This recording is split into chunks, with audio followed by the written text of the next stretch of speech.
لا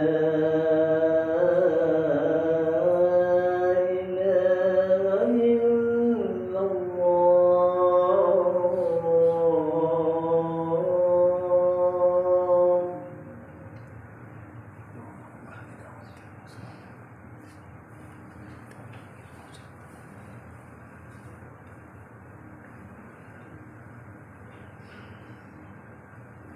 إن الحمد لله نحمده ونستعينه ونستغفره ونعوذ بالله من شرور أنفسنا ومن سيئات أعمالنا.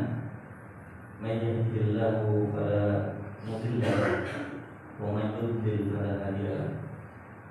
أشهد أن لا إله إلا الله وأشهد أن محمدا عبده ورسوله الذي لا نبي بعده. اللهم صل وسلم وبارك على هذا النبي الكريم سيد الغر المحجل قائد المجاهدين قدوتنا وحبيبنا نبينا محمد صلى الله عليه وعلى آله وسلم الذي أدى الأمانة وبلغ الرسالة ونصح للأمة وجاهد في الله حق جهاده حتى تركنا على حجة البيضاء ليلها كنهارها لا يجب عنها إلا هالك وعلى آله وأصحابه وسلم تسليما كثيرا. أما بعد فيا عباد الله أوصي نفسي وإياكم بتقوى الله وطاعته لعلكم ترحمون. كما يقول الله تعالى في كتابه الكريم: أعوذ بالله من الشيطان الرجيم. بسم الله الرحمن الرحيم.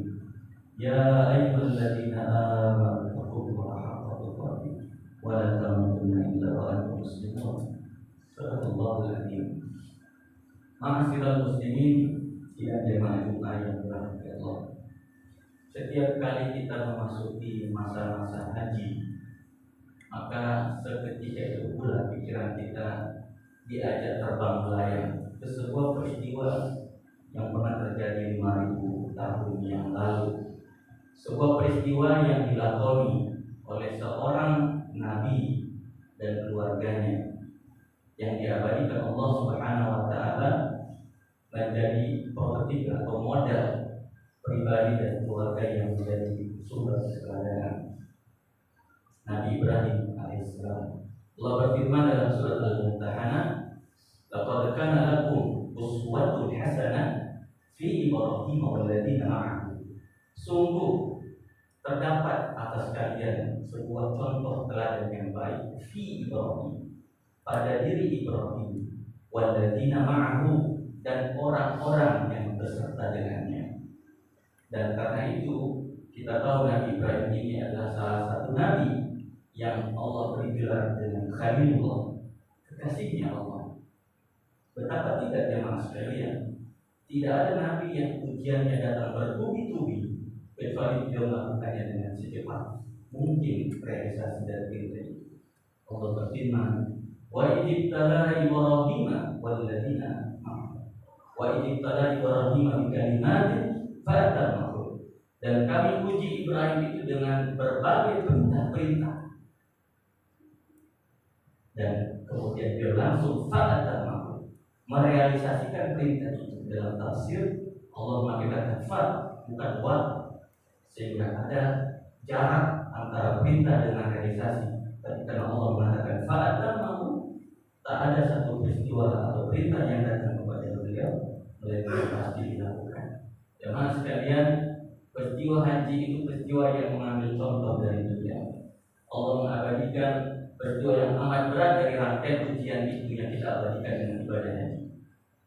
Satu contoh yang kita ambil pada dalam khutbah yang singkat ini, Allah berfirman ketika ujian yang datang cukup berat, yaitu memindahkan keluarganya menuju Baitullah, yang saat itu disebutkan dalam Al-Quran, Rabbana inni askantu min dzurriyyatin biwadin ghairi dzar'in. Ya Rabbku, aku meninggalkan sebahagian keturunanku biwadin, di satu lembah, ghairi dzar'in, yang tidak ada tanda-tanda kehidupan.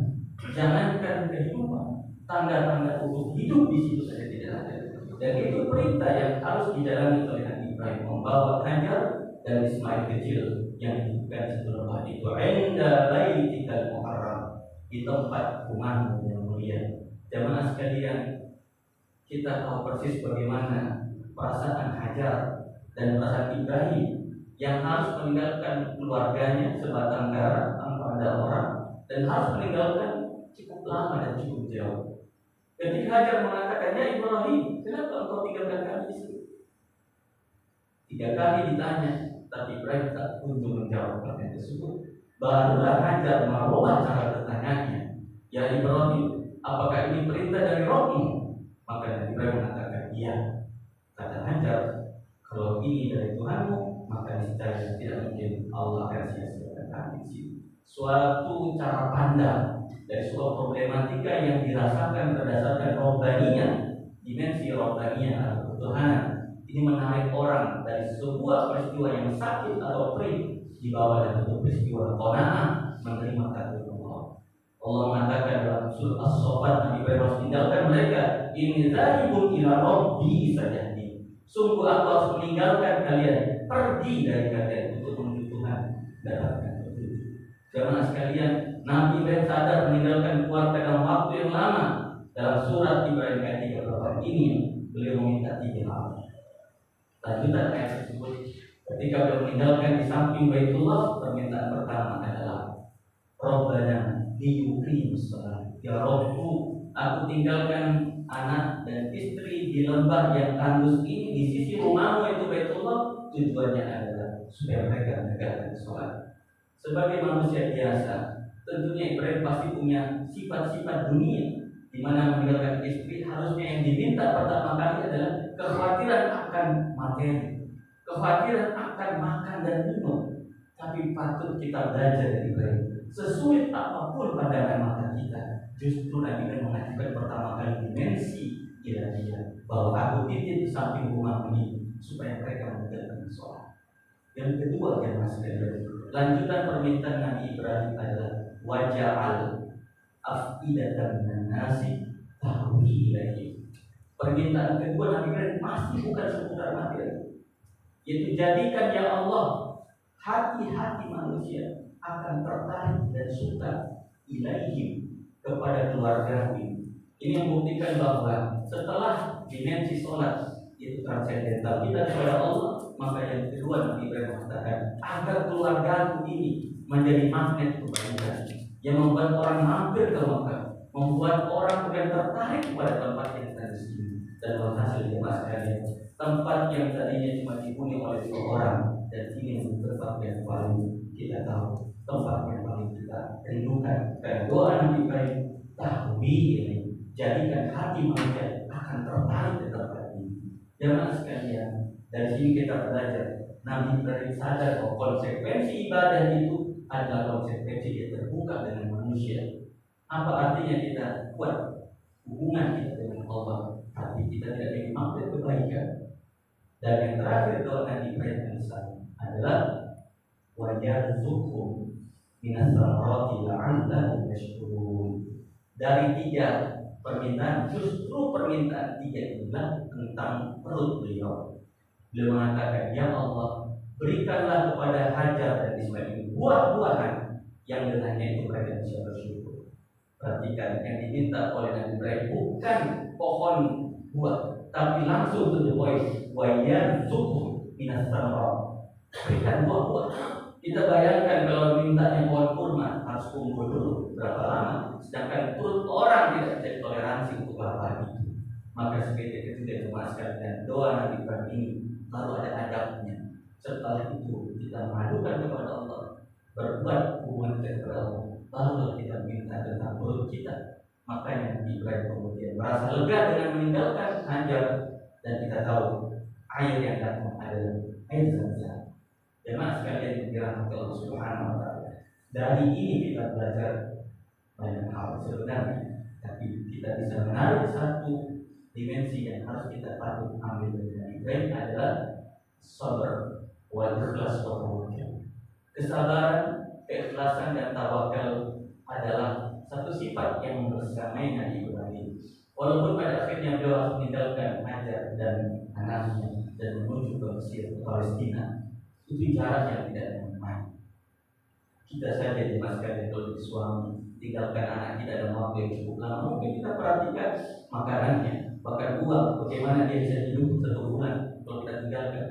Tapi Nabi Ibrahim di tengah ketidakberdayaan beliau yang diajukan tadi poin itu. Maka qanaah dengan takdir Allah itu artinya kita mampu bersabar atas semua perintah-perintah Allah dan seraya ikhlas, dan insya Allah kita akan menjadi orang yang bersabar.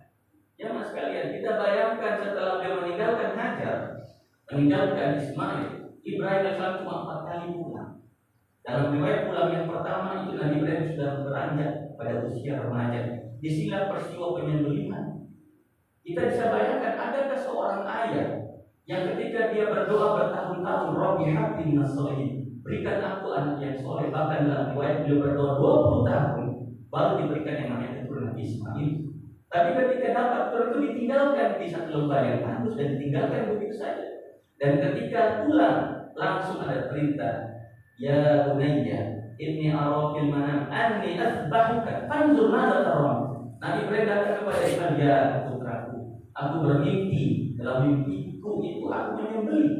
Asbahuka fanzur madza taram. Tolong berikan pendapat tentang ini wahai anakku. Sebuah dialog setara antara sang ayah dan sang anak di usia remaja. Kita tahu jawaban Nabi Ismail alaihissalam yang sudah jauh dari sang ayah, seorang Hajar yang membina seorang Ismail. Jawabannya di luar negara. Dia mengatakan dalam surah As-Saffat, ya abati fa'al satajiduni insyaallah minas sabirin. Wahai ayahku, lakukan itu, insyaallah engkau akan menemukan aku jadi orang yang sabar. Kita bisa bayangkan ketika disembelih, leher sudah terpampang, pisau sudah diangkat. Allah melihat pada keduanya terdapat kesalahan kedudukan. Allah mengganti. Apa hikmahnya? Allah tidak ingin atas nama ketaatan ada darah yang tumpah. Bukan cuma 1 Ismail, 100 Ismail, 1000 Ismail atas nama ketaatan ditumpahkan atas nama Allah. Allah tidak ingin dinodai dari praktek-praktek ubudiyah itu mengorbankan kesalahan. Maka Ismail diganti dengan sewa kibas.